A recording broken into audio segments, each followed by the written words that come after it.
única razón de mi adoración eres tú, mi Jesús. El único motivo para vivir eres tú, mi Señor. Mi única verdad está en ti, eres mi luz y mi salvación. Mi único amor eres tú, Señor, y por siempre te alabaré. Tú eres todo poderoso, eres grande y majestuoso, eres fuerte e invencible, y no hay nadie como tú. Tú eres todo poderoso, eres grande y majestuoso, eres fuerte e invencible, y no hay nadie como tú. Mi única verdad está en ti, eres mi luz y mi salvación. Mi único amor eres tú, Señor, y por siempre te alabaré. Tú eres todo poderoso, eres grande y majestuoso, eres fuerte e invencible, y no hay nadie como tú.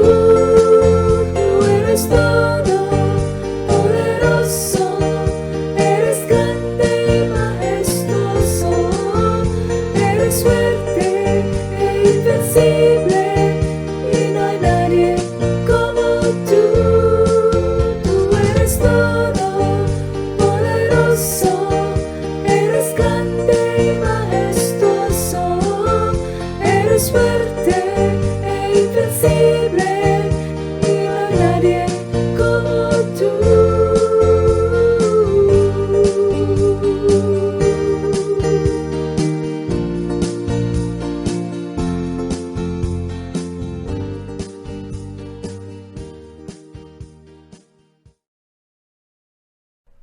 Dios los bendiga, hermanos. Es un gozo para mí poder estar aquí con ustedes. Me da mucho gusto que nos pueda acompañar para continuar estudiando el libro de Primera de Reyes. Llegamos al capítulo 14 y yo sé que hasta ahorita ha sido de mucha bendición para todos nosotros. Yo he aprendido bastante, he aplicado estas enseñanzas a mi vida. Hay muchas que me desafían, me retan a ser mejor, a confiar en el Espíritu Santo para poder obedecer su palabra, hermanos, y al ver la grandeza de Dios quedamos maravillados. Al ver el amor, la misericordia, el poder, el juicio, todos estos atributos de Dios que nos muestra su palabra versículo tras versículo. Así que vamos a orar primeramente para poner esta enseñanza a sus manos y que sea de bendición para nosotros y seamos edificados en este día. Cristo Jesús, te agradecemos por todo, Señor, lo que tú nos has dado. Y en este día venimos ante ti y nos presentamos para que tú hables, para que tu palabra nos enseñe, nos redarguya, para que tu palabra nos instruya, Señor. Pedimos que tu Espíritu Santo haga su obra en nosotros y que en cada uno de nosotros nuestro entendimiento se abra, que nuestro corazón, Señor, reciba tu palabra, que tu Espíritu Santo nos ayude a poner por obra cada una de las verdades y enseñanzas que encontramos en estos pasajes. Te agradezco por cada hermano que está escuchando este mensaje y te pido que sea de bendición para ellos y para sus familias. Gracias, Cristo Jesús, en tu nombre oramos. Amén. Hermanos, espero que hayan estado siguiendo cada enseñanza en los domingos porque hoy estamos llegando al final de la vida de Jeroboam. Yo sé que la semana pasada, si no leyeron el capítulo 13 antes de que lo estudiáramos, tal vez fue un poco confuso para usted. Así que nuevamente le pido que por favor haya leído el capítulo 14, los versículos del 1 hasta el versículo 20. Principalmente son las partes que vamos a ver hoy. Y es una historia muy corta comparado a las otras historias que hemos leído. Igual de importante, continúa Dios hablándonos a nuestras vidas y mostrando su naturaleza. Entonces, solamente para resumir un poco de lo que vimos la semana pasada, tenemos la historia de dos profetas que la Biblia no nombra. Uno es bueno, el otro no es tan bueno. El que no es tan bueno engaña al profeta bueno, termina desobedeciendo a Dios y por eso tiene que morir. Veíamos tantas enseñanzas que Dios nos muestra en estos pasajes del capítulo 13 y veíamos al final del capítulo 13, en el versículo 33, que Jeroboam, este rey malvado, idólatra, continuaba, perseveraba en sus caminos malvados e idólatras. Entonces, en el capítulo 14 encontramos finalmente cómo termina su reinado. Entonces, nos vamos a estar enfocando en el versículo 1 al 20 y le pido que tenga su Biblia abierta para que podamos leer los siguientes versículos.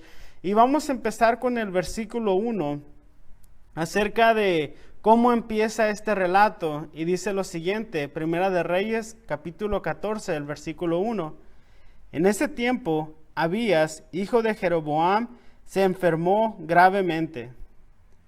Lo primero que nos dice este relato es de que Jeroboam, su hijo, creemos que es el mayor, el príncipe que heredaría el reino, se enferma gravemente.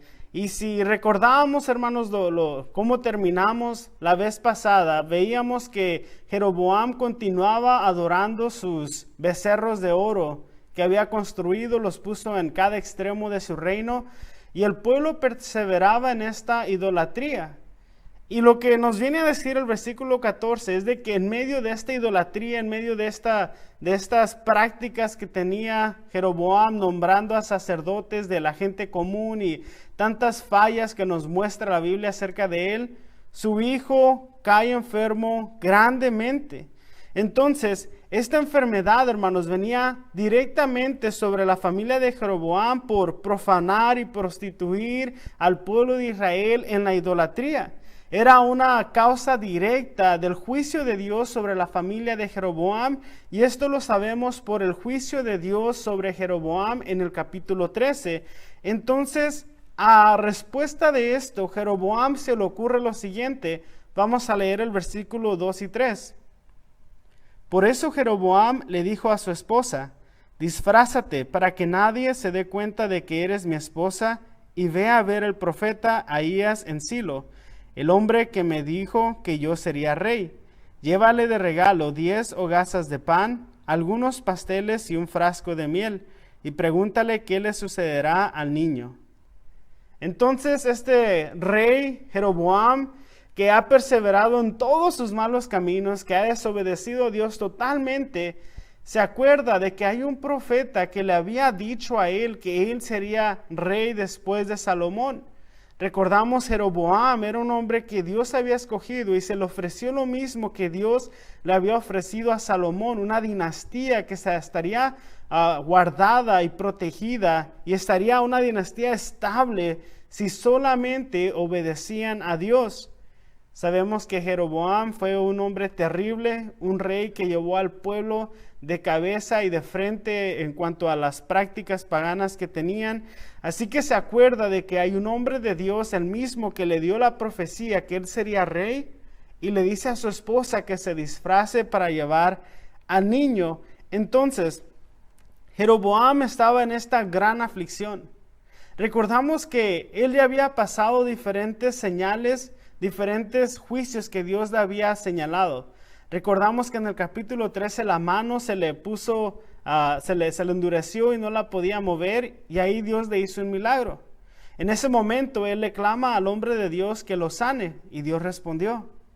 Y en esta aflicción que él tiene por la enfermedad de su hijo, nuevamente se acuerda de Dios, nuevamente se acuerda de un profeta, y en esta aflicción tan grande que él estaba sufriendo por su hijo. Ya no era una enfermedad propia, ya no era algo que a él le estuviera sucediendo, pero él miraba la enfermedad tan grave de su hijo, y vemos algo muy interesante, que en vez de decirle a su esposa, ve con el hombre de Dios y pregúntale cómo puede sanar nuestro hijo, qué medicamento debe tomar, dile al hombre de Dios que ore por nuestro hijo, no vemos nada de esto. Vemos que Jeroboam estaba interesado en una cosa nada más, y quería saber qué es lo que iba a suceder con su hijo. Que solamente quería saber si iba a morir o si iba a vivir. Entonces, él no estaba interesado con deshacerse de sus ídolos. Él no estaba interesado con cambiar su estilo de vida. Él no estaba interesado con dejar la idolatría y sus becerros de oro. Él no estaba interesado en clamar a Dios en arrepentimiento y humillarse delante de Él. Él solamente estaba preocupado en una cosa: ¿morirá o vivirá mi hijo? Entonces, viendo esta parte de este rey tan malvado, conociendo su vida, conociendo las decisiones que él tomó, nos recuerda a tanta gente, hermanos. Tantas personas que en momentos de aflicción como este hombre, en momentos donde están sin esperanza, donde ya no saben a quién clamarle, a quién pedirle, se acercan a Dios, pero lo hacen de una manera incorrecta. Este hombre no quería cambiar su estilo de vida, nada más quería saber qué iba a suceder. Podemos decir que nada más quería saber el futuro, quería que se le dijera qué iba a pasar, pero no quería que expusieran sus pecados, sus manchas, sus fracasos. No quería que saliera a la luz las causas de por qué ellos estaban pasando esta gran aflicción de la enfermedad de su hijo. Y todos hemos encubierto nuestro pecado, hermanos. Todos lo hacemos. Todos en momentos de aflicción venimos ante Dios y sentimos que somos la víctima de este mundo, la víctima de mis jefes, la víctima de mis familiares. Pero muy pocas veces nos ponemos a reflexionar en las causas que nos llevaron al momento que estamos viviendo. Entonces, tal vez él sabía que su hijo no tenía otra esperanza, no habría nadie que podía sanar a su hijo, y decide llamar a este profeta. Sabía que el profeta ya no se encontraba de la misma manera como cuando él lo conoció. ¿Por qué? Porque ya ha pasado mucho tiempo. Así que vamos a ver lo que dice el versículo 4. Entonces la esposa de Jeroboam fue a la casa de Ahías en Silo. El hombre ya era anciano y no podía ver. Entonces, este hombre anciano, profeta, ya estaba ciego, no tenía la capacidad de ver claramente, pero todavía tiene algo que lo hace sumamente especial. Y es lo siguiente, vamos a leer el versículo 5. Dice lo siguiente: pero el Señor le había dicho, la esposa de Jeroboam vendrá aquí haciéndose pasar por otra persona. Ella te preguntará acerca de su hijo, porque está muy enfermo. Dale la respuesta que yo te doy. Aunque él no podía ver físicamente, había algo que lo hacía a este hombre distinto a todos los hombres en la tierra. Que este rey malvado reconoció y dijo: allá en Silo hay un hombre, hay un profeta todavía, y era su relación con Dios. Era que este hombre, aún en su vejez, aún sin poder ver, tenía una comunión, una relación correcta con Dios. Entonces, cuando vio que sus dioses no le podían ayudar, cuando vio que sus becerros de oro no iban a poder sanar a su hijo, cuando vio que los sacerdotes que él había puesto en esos altares no lo iban a ayudar, no iban a sanar, no iban a traer un milagro, como su última respuesta y su última esperanza fue ir a buscar al profeta. Pero como ya mencionamos, no fue para consejo divino, no fue para cambiar su estilo de vida, para arrepentirse de sus malos caminos, para arrepentirse de su pecado, sino solamente quería que se le respondiera la pregunta que él tenía. No era para ni una otra cosa más que para responder la pregunta que este hombre tenía. Y me recuerda a un versículo, hermanos, que encontramos en Isaías, capítulo 26, versículo 16, y dice lo siguiente: Señor, en nuestra angustia te hemos buscado, bajo la carga de tu disciplina hemos orado. En la Biblia encontramos muchísimos versículos que hablan acerca de clamar en nuestra aflicción, de buscar su rostro, de correr a Dios. Pero el detalle, hermanos, tan grande que vemos aquí es que este hombre no lo está haciendo buscando a Dios. Está buscando algo de Dios, pero no está buscando a Dios. ¿Le recuerda a alguien? A mí me recuerda a mí. Yo sé que en ocasiones he buscado algo de Dios, pero no me pongo a pensar por un instante por qué estoy pasando lo que estoy pasando, las malas decisiones y las consecuencias del no buscar a Dios, no consultarlo en muchas de las cosas que hacemos, hermanos. Entonces, aunque en nuestra aflicción lo buscamos, aunque sea la última esperanza, si no lo estamos buscando por quién es Él, estamos en un gran error. Entonces, cuando nadie lo podía ayudar, no busca al profeta para consejo divino, sino lo busca para una respuesta que él necesitaba.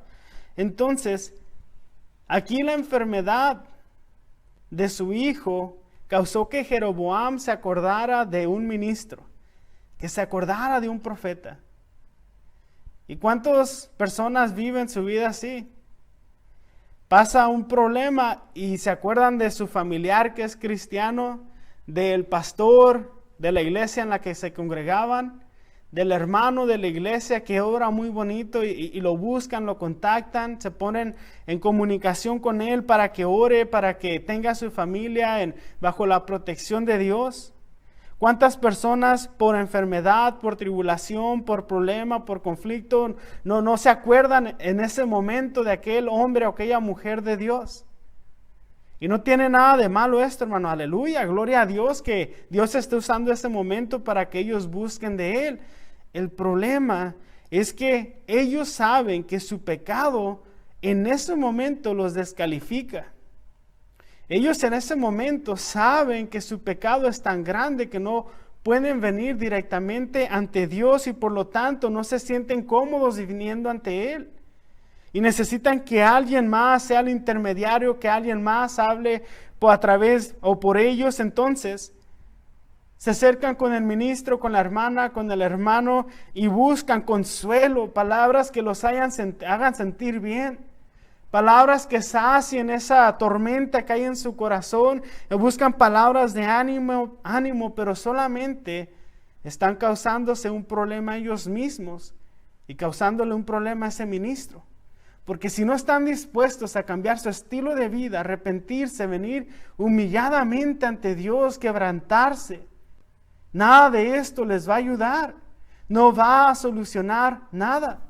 Y como este hombre manda a su esposa, ¿cuántos de nosotros no hemos mandado a alguien que ore por nosotros o que sea de intermediario porque sabemos que nuestro pecado nos ha descalificado, que nuestro pecado nos ha hecho a un lado? Y podemos notar aquí cómo esta mujer se disfraza. Ella tiene que cubrirse, ponerse otra ropa. Ella, dos razones por las que se disfraza. La primera, no quería que la gente la reconociera. ¿Por qué? Porque imagínense que el mismo rey que instituyó la adoración de estos becerros de oro esté consultando al Dios verdadero. Es una hipocresía ante su propia gente. Y la segunda razón, y creo que es la más importante, hermanos, ¿por qué esta mujer se disfraza y no quería que la reconociera el profeta? Es la siguiente: porque no quería que se le dijera sus faltas, sus errores y el pecado que estaba cometiendo su esposo. No quería escuchar aquellas cosas, los defectos que tenía su marido. No quería escuchar acerca de la maldad, la condenación bajo cual el pueblo de Israel estaba por los errores de su esposo, el rey. Y esta mujer se disfraza y es muy increíble, hermanos, ver cómo algunas personas de igual manera se acercan con nosotros para que oremos por ellos, para darles palabras de ánimo, como lo decía ahorita. Quieren sentirse bien, quieren sentirse cómodos, hermanos. Jamás la Biblia nos va a dejar sintiendo a gusto con nuestro pecado. Jamás. Nuestro pecado es un diagnóstico que la Biblia viene a tratar. Y sí, conocemos personas que se acercan a nosotros y piden oración y piden consejo, hermanos, pero no quieren que saquemos sus pecados, sus errores, sus defectos. No yo, no usted, la palabra de Dios. Y muchas veces nos disfrazamos y venimos a pedir oración con alguien, pero no contamos por qué estamos en esa situación.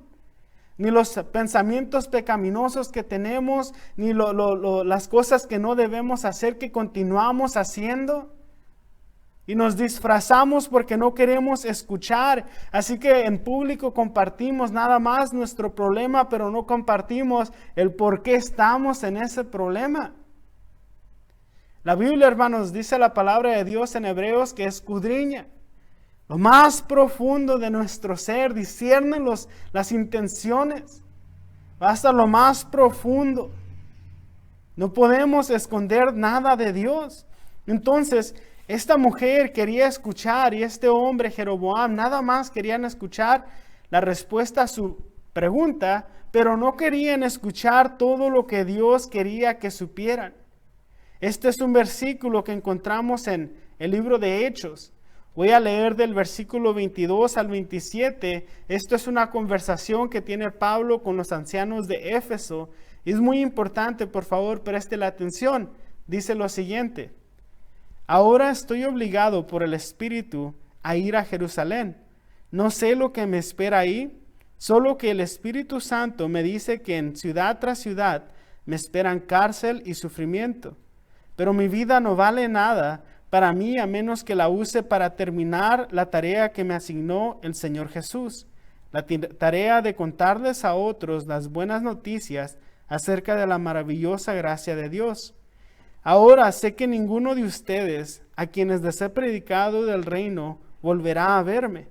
Declaro hoy que he sido fiel. Si alguien sufre la muerte eterna, no será mi culpa, porque no me eché para atrás a la hora de declarar todo lo que Dios quiere que ustedes sepan.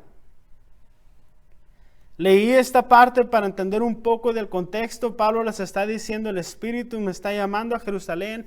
Yo sé lo que me espera, sé lo que va a pasar. Y en su despedida les dice: si alguno de ustedes cae bajo condenación eterna, no es mi culpa. ¿Por qué? Como nos dice el último versículo, el 27, porque no me eché para atrás a la hora de declarar todo lo que Dios quiere que ustedes sepan. El problema es de que a nosotros y a la gente que nos rodea no nos gusta escuchar todo lo que Dios quiere que sepamos. Nada más queremos las partes bonitas, nada más queremos un proverbio o un salmo. Nada más queremos algo que se escuche bien y que pueda publicar en mis redes sociales, pero no quiero escuchar el diagnóstico que la Biblia me está dando a mi pecado. Y así esta mujer se acerca a este profeta, a este ministro, encubriendo su identidad para que no sepan lo que ella ha hecho. Solamente quiere respuestas a su pregunta, pero Dios responde de una manera muy diferente, hermanos. Dios no va a responder solamente mi pregunta, sino que Dios va a traer toda su palabra con todo el peso, con toda la condenación, con todas las promesas, con todo lo que habla acerca del cielo y del infierno, con todo lo que habla de la condenación eterna y la vida eterna.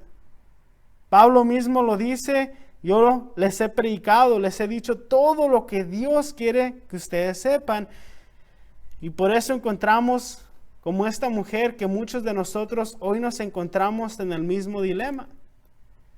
Que venimos ante Dios por solamente lo que yo quiero, este pedacito, aquello, pero no quiero todo lo que es Dios. Entonces, es muy extraño ver cómo Jeroboam se acerca a este profeta, le dice a su esposa que vaya.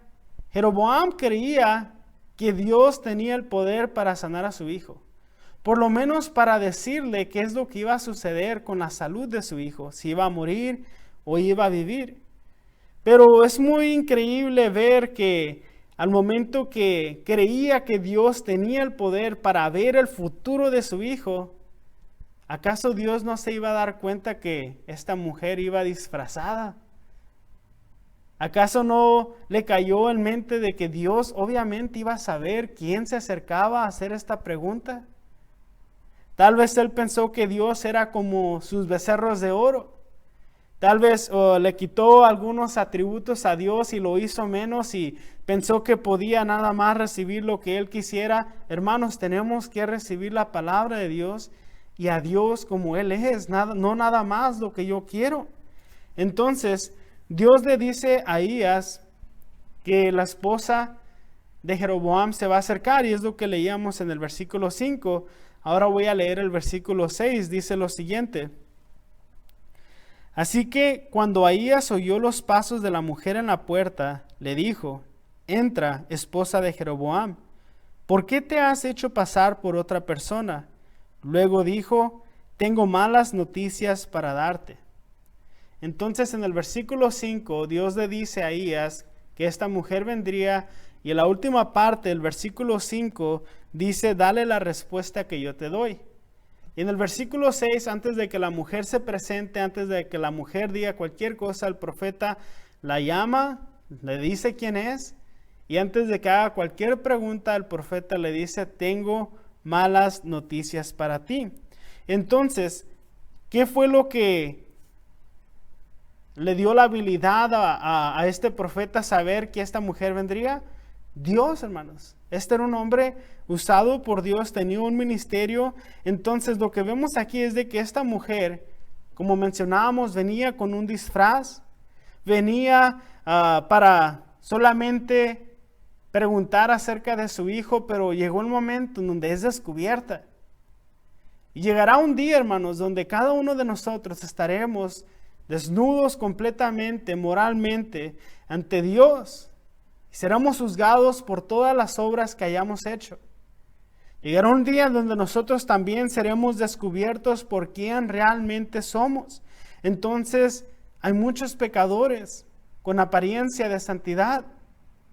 Hay muchos pecadores con apariencia de santidad que a nuestros ojos parecen ser hombres temerosos, mujeres temerosas de Dios. Y el capítulo 13 nos mostró a uno de esos hombres que era un falso profeta, un mentiroso, un engañador.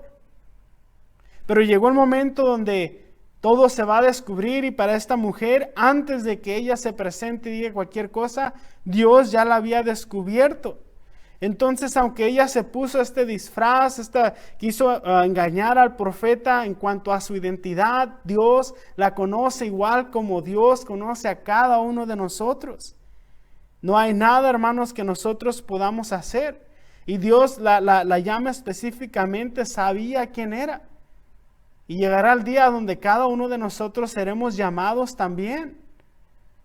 Quiero nada más recordarles lo que nos dice Mateo capítulo 7, versículo 21 al 23. Porque lamentablemente en la historia de la iglesia siempre ha habido personas vestidas de oveja, personas vestidas de santidad que realmente ni conocen a Dios. Dice lo siguiente, Mateo 7, 21 al 23. No todo el que me llama Señor, Señor entrará en el reino del cielo. Solo entrarán aquellos que verdaderamente hacen la voluntad de mi Padre que está en el cielo. El día del juicio muchos me dirán: Señor, Señor, profetizamos en tu nombre, expulsamos demonios en tu nombre e hicimos muchos milagros en tu nombre. Pero yo les responderé: nunca los conocí, aléjense de mí, ustedes que violan las leyes de Dios. Jesucristo mismo en el Sermón del Monte declara que en la apariencia, en nuestro conversar, en las pláticas, en las palabras que utilizamos, puede aparentar una apariencia de piedad y santidad, pero llegará el día en que todos estaremos descubiertos ante Él. Igual como esta mujer se dio cuenta que no podía encubrir su identidad, ninguno de nosotros podemos, hermanos. No está engañando a nadie, solamente se está engañando a usted mismo. Eso es lo que la Biblia nos enseña. Vamos a continuar con el versículo 7 en adelante, y solamente déjenme recordarle que Dios no nos va a juzgar de acuerdo a lo que aparentamos ser, sino que Dios nos va a juzgar de acuerdo a lo que somos. Y espero, hermanos, que en ese día de juicio, cuando venga, todos nos encontremos dentro del rebaño sagrado, lavados por la sangre de Cristo, con fe, en que Jesús murió y resucitó, que murió una vida perfecta y pagó el precio de nuestro pecado en la cruz del Calvario, y el Espíritu Santo nos haya regenerado, nos haya dado fe, hayamos puesto toda nuestra confianza en Él, y que en ese día sea el día de más gozo de toda nuestra existencia al saber que pasaremos una eternidad con Él, hermanos. Vamos a continuar leyendo el versículo 7, dice lo siguiente: llévale a Jeroboam, tu esposo, este mensaje del Señor, Dios de Israel. Yo te saqué de entre la gente común y te hice gobernar de mi pueblo Israel. Vamos a ir viendo cada una de estas cosas que le dice el profeta a esta mujer. Pero quiero que nada más notemos aquí cómo Dios le habla a esta mujer y le dice: Dios de Israel, llévale a Jeroboam, tu esposo, este mensaje, dice el Señor, Dios de Israel. Aunque el pueblo, hermanos, se había apartado de Él, aunque el pueblo vivía en idolatría, Dios todavía dice: yo soy el Dios de Israel. Aunque ese pueblo le había dado la espalda y se había apartado, Dios continuaba viendo el desarrollo del pueblo de Israel, porque Él tenía un plan divino con ellos. Y antes de continuar con cada una de estas partes que le llama Dios a esta mujer que le dé al rey, quiero solamente leer una parte muy bonita de la Biblia, en Ezequiel capítulo 14, versículo 4.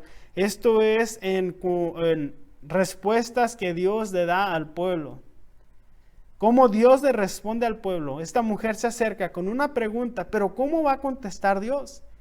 Ezequiel 14:4 nos responde cómo es que Dios contesta. Dice lo siguiente: diles, esto dice el Señor soberano, los israelitas han levantado ídolos en su corazón y han caído en pecado, y después corren a consultar a un profeta.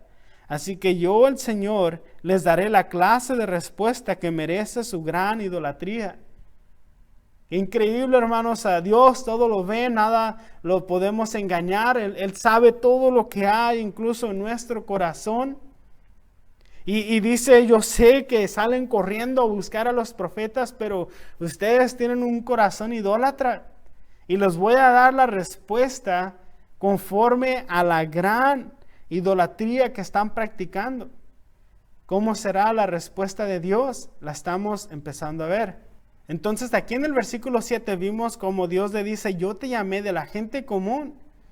Y lo llamó para nada más y nada menos que ser rey, hermanos, del pueblo de Israel. Dios le estaba entregando 10 de las tribus. Dios lo estaba llamando para este trabajo. Entonces vamos a ver lo que nos dice el versículo 8. Le arranqué el reino a la familia de David y te lo entregué a ti. Pero tú no has sido como mi siervo David, quien obedeció mis mandatos y me siguió con todo el corazón y siempre hizo lo que yo quería. Una de las cosas que tenía Dios en contra de Jeroboam es que él no era como David. ¿Y cómo era David? Todos hemos escuchado enseñanzas, predicaciones acerca de que David era un hombre conforme al corazón de Dios. David era diferente, hermanos. David obedecía y buscaba a Dios con su corazón. Fue un hombre con muchos errores, claro que sí. Pero también fue un hombre que se quebrantaba en arrepentimiento ante Dios, buscaba de Dios, tenía un corazón tan grande en agradecimiento que vemos sus letras plasmadas en Salmos, cómo él habla de esa relación y la manera en la que veneraba a Dios por quien él era. Y no había hombre que tuviera ese mismo carácter, que buscara a Dios, y Dios tiene esto como una de las fallas de Jeroboam. Entonces el versículo 9 dice lo siguiente: tú has hecho cosas más malignas que todos los que vivieron antes de ti. Te has hecho otros dioses y me has enfurecido con tus becerros de oro, como me has dado la espalda. Entonces en el versículo 9 se le llama la atención porque no ha sido ningún hombre como él en cuanto a maldad. Sabemos que Saúl fue el primer rey de Israel. Saúl fue un hombre malo, pero Saúl jamás se fue a la idolatría.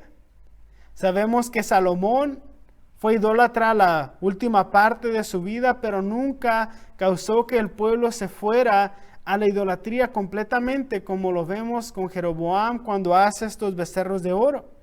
Y cuando este punto ya lo hemos tocado, cuando Jeroboam pensó que estos becerros de oro le iban a dar la dinastía para él y su familia, que iban a establecer su reino, darle estabilidad, vemos que esto nada más enfureció a Dios. ¿Por qué? Porque lo que él hace es solamente cambiar la verdad por mentira, diciéndole al pueblo, este es tu Dios que te sacó de la tierra de Egipto, haciendo una imagen de Dios mismo. Y aunque eran becerros hechos de oro, de un metal precioso con mucho valor, Dios no está viendo el oro, no está viendo el valor del material, está viendo la acción y la obra en su corazón. Y es condenado por estas obras porque ha provocado a Dios. Entonces, el versículo 9, vemos que le da la espalda a Dios. Se olvidó de él. Y no fue que pasó tiempo como en Salomón, no. Jeroboam, en cuanto es rey, entra un temor tan grande en su vida que empieza a desconfiar de la promesa de Dios y empieza a fortificar sus ciudades, construye estos becerros de oro y empieza a mostrar su deslealtad por Dios. Entonces vamos a ver lo que nos dice el versículo 10 y 11. Traeré desastre sobre tu dinastía y destruiré a cada uno de tus descendientes varones, tantos esclavos como libres en todo Israel. Consumiré tu dinastía real como se quema la basura, hasta que todo haya desaparecido. A los miembros de la familia de Jeroboam que mueran en la ciudad, se los comerán los perros, y a los que mueran en el campo, se los comerán los buitres. Yo, el Señor, he hablado. Aquí está parte de las consecuencias de la idolatría, que cuando él pensó que su familia estaría segura con estos becerros de oro, nada más provocó a ir a Dios y cae esta gran maldición sobre su familia y sobre todos los hombres de su dinastía, siendo esclavos o libres. Entonces, cuando él pensó que él traía estabilidad y un futuro mejor para su familia, solamente trajo una gran destrucción sobre ellos. El versículo 11 nos habla de que los hombres que mueran en la ciudad serán devorados por perros y los hombres que mueran en el campo por los buitres. Si continuamos leyendo el relato histórico bíblico, encontramos que muchos de sus descendientes efectivamente murieron de esta manera. Pero también vemos acerca de la pregunta que tenían del hijo, ¿va a vivir o va a morir? Veamos el versículo 12 y 13. Después Ahías le dijo a la esposa de Jeroboam, regresa a tu casa y cuando entres en la ciudad, el niño morirá. Todo Israel llorará su muerte y lo enterrará. Él será el único miembro de tu familia que tendrá un entierro apropiado, porque este niño es lo único bueno que ve el Señor, Dios de Israel, en toda la familia de Jeroboam. Dios, dando su juicio sobre esta familia que había pervertido a Israel, dice, este niño es lo único bueno que veo entre todos ustedes. Y nuevamente, por tercera ocasión, cuando vemos el juicio de Dios, también vemos su misericordia. Ya lo habíamos visto en el capítulo 13 en 2 ocasiones, cuando pierde la movilidad de su mano Jeroboam, le pide al profeta que ore por él y nuevamente la puede mover. Cuando el profeta desobedece y muere o que un león lo ataca, vemos que su cuerpo no es desbaratado, sino que ahí permanece hasta que lo entierran. Y por tercera vez aquí vemos la condenación de Dios sobre la dinastía de Jeroboam, pero vemos también su misericordia porque esa es la naturaleza de Dios. Es justo, pero también es lleno de amor. Y dice, solamente hay una cosa buena dentro de toda tu familia. Y voy a permitir que este hijo tuyo sea enterrado de una manera digna. Nadie más en tu familia tendrá este tipo de entierro. Vemos que está la ira de Dios sobre la dinastía de Jeroboam, pero vemos también su misericordia. Vamos a leer el versículo 14, dice lo siguiente. Además, el Señor levantará un rey sobre Israel que destruirá a la familia de Jeroboam. Esto sucederá hoy, ahora mismo. Entonces, se habla de que vendrá un hombre que destruirá a toda la familia. Quiero solamente decirle que desde que empieza a gobernar Jeroboam hasta que sucede esto pasa un lapso de 24 años. La semana pasada nos preguntábamos, ¿por qué prospera el malvado? ¿Por qué prospera este rey malvado? ¿Qué no Dios está viendo las obras de este hombre? Hermanos, Dios a su tiempo tiene el juicio, la condenación, la recompensa, el pago de los pecados de estos hombres, de cada uno de nosotros. Nadie nos escaparemos de la ira, del juicio de Dios. Algunos para vida eterna y otros para condenación eterna. 24 años dura la dinastía de un hombre que pudo haber tenido una dinastía que durara mucho más tiempo porque Dios mismo lo había llamado y le había dado esa profecía, esa promesa. Pero por no confiar en Él, por darle la espalda a Dios, por tomar su propio camino, vemos que el plan que Dios tenía para bendecirlo se convierte nada más en un ejemplo para el creyente de lo que no debemos hacer. Entonces, en veces Dios, de una manera pronta, empieza a llevar a cabo su condenación y juicio, y en veces tarda 24 años y en veces dura mucho más tiempo, pero nadie va a escapar el juicio santo de Dios. Entonces, vamos a continuar con el versículo 15. Dice lo siguiente: luego el Señor sacudirá a Israel como la corriente agita los juncos. Él desarraigará a los israelitas de esta buena tierra que les dio a sus antepasados y los esparcirá más allá del río Éufrates, porque ellos han enfurecido al Señor con los postes que levantaron para rendir culto a la diosa Acera. Él abandonará a Israel debido a que Jeroboam pecó e hizo que Israel pecara contra él. Hay un juicio contra la familia y la dinastía de Jeroboam, pero también contra todo el pueblo de Israel, y vemos que esto se cumple cuando los asirios vienen y toman a estas 10 tribus.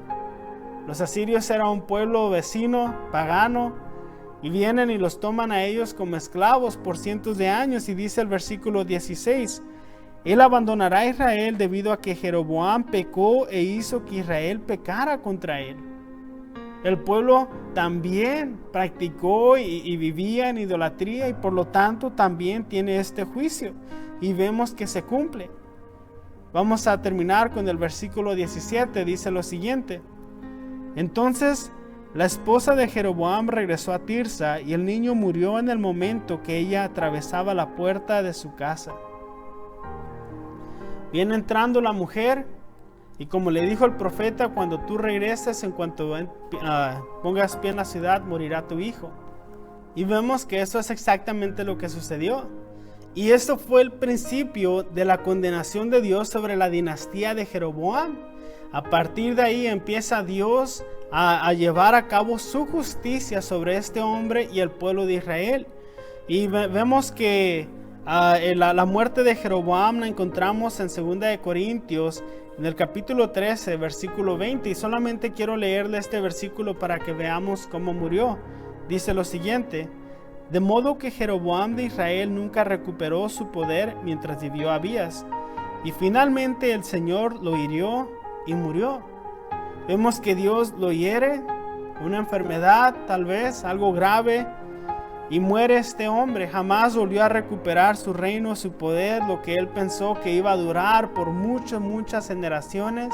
Es cortado por su desobediencia, su deslealtad, su idolatría, su desconfianza, por su temor y su miedo. Cuando Dios tenía una promesa de bendición, perdió todo esto. Y vemos algo tan lamentable, hermanos. Vamos a leer el versículo 18 y dice lo siguiente: todo Israel lo enterró y lloró su muerte, tal como el Señor había prometido por medio del profeta Ahías. Exactamente como dijo el profeta que sucedería, efectivamente sucedió. Hasta aquí vamos a terminar el día de hoy, hermanos. solamente con este relato de el hijo de Jeroboam que se encontraba enfermo, que van y buscan a este profeta y no reciben la respuesta que buscan, reciben la respuesta que Dios tenía para ellos. Les quiero recordar que así es nuestra vida también, hermanos. Cuando abra la palabra de Dios, no solamente busque la respuesta que usted quiere para usted, busque la respuesta que Dios tenga para su vida. Jamás a nuestra carne nos va a gustar que nuestros pecados sean exhibidos y revelados. Jamás nos va a gustar ser confrontados por nuestros errores, nuestros fracasos, nuestra infidelidad, nuestra idolatría. Jamás seremos nosotros en nuestro espíritu confortados al ver cómo la palabra trata con nuestras deficiencias y nuestras debilidades. Pero por eso el Espíritu Santo de Dios obra en el creyente, para que podamos leer su palabra, tomar consejo de ella, guardarla en nuestro corazón y no pecar contra Dios.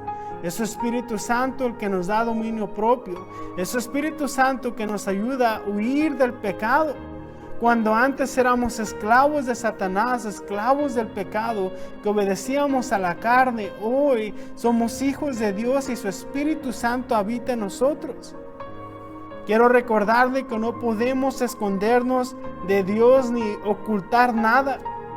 La apariencia externa. Podemos intentar ocultar nuestra identidad, pero Dios nos conoce a lo más profundo, sabe por qué hacemos cada una de las cosas que hacemos.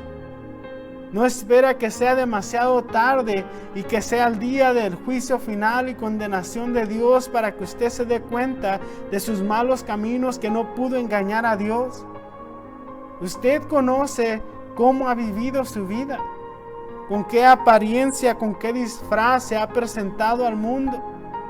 Si usted siente que sus pecados lo descalifican para presentarse ante Dios, quiero decirle que está a un gran momento para arrepentirse, poner su fe en Cristo Jesús, cambiar su estilo de vida, ser discipulado, tomar un estudio bíblico, empezar a crecer espiritualmente, madurar en su fe. No seguir cayendo en los mismos pecados. Pedir a su pastor local que lo ayude a crecer en su fe. No sigamos siendo los mismos. Le voy a pedir que ahí donde se encuentre tomemos un tiempo para orar y presentarnos delante de Dios.